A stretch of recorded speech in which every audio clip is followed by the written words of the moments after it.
The next set of skills is dealing with some algebraic skills, some vector operations.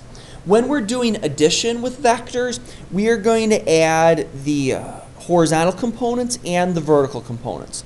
So right here I've got u1, u2, and v1, v2, where u1 is horizontal, u2 is vertical, and then for v1 that's the horizontal, and then v2 is the vertical for vector v.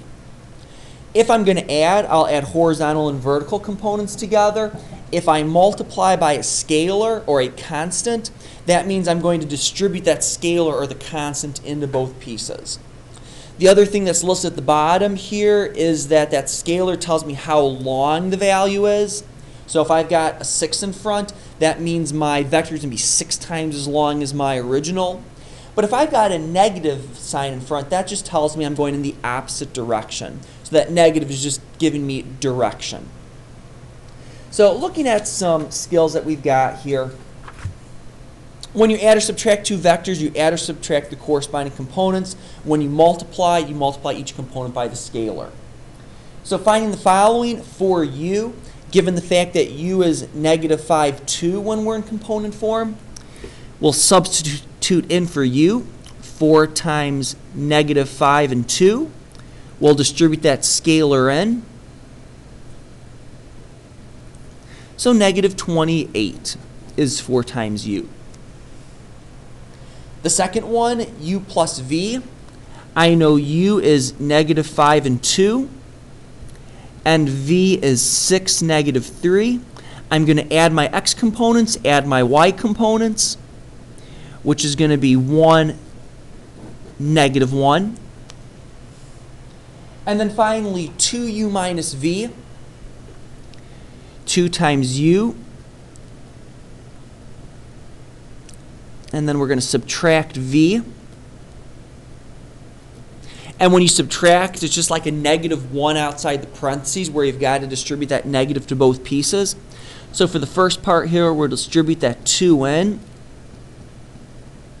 And then in the back piece here, we'll distribute that negative 1 in. And then we'll combine our x components and then our y components, which will give us negative 16 and 7.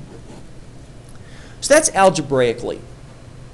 When you do geometric adding or subtracting of vectors, you use the head-to-tail approach, where you take the tail of the second vector and you put it at the head of the first vector. So the tail would be the starting point, the head would be the terminal point. So if I look at this, 2, negative 5 plus 3, 4 geometrically. If I'm going to start with my original vectors, I've got the vector 2, negative 5. So let's put those down starting from 0, 0. So if I go 2 horizontally and then negative 5 down, so here's 1, 2, 1, 2, 3, 4, 5. There's 2, negative 5.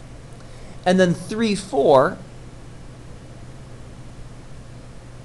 means I'm going to end up something like that. So here's my 2, negative 5. There's my 3, 4 vector. There's where they are separately. If I want to combine them, I'm going to use the head-to-tail approach. So I'm going to take my first vector, which is 2, negative 5. So I'll go over 2 and down 5. 1, 2, 3, 4, 5. So there's my first vector. And then I'm going to go from the end point here. I'll go 3 over. 1, 2, 3. And then 4 up. 1, 2, 3, 4. Which will take me right there. And then my answer is my resulting vector, which I go back to my starting point and then I go to my new ending point. So this blue one right here is my resulting vector. And if I look at the coordinate plane, 1, 2, 3, 4, 5 over and negative 1 down, my new vector is 5, negative 1.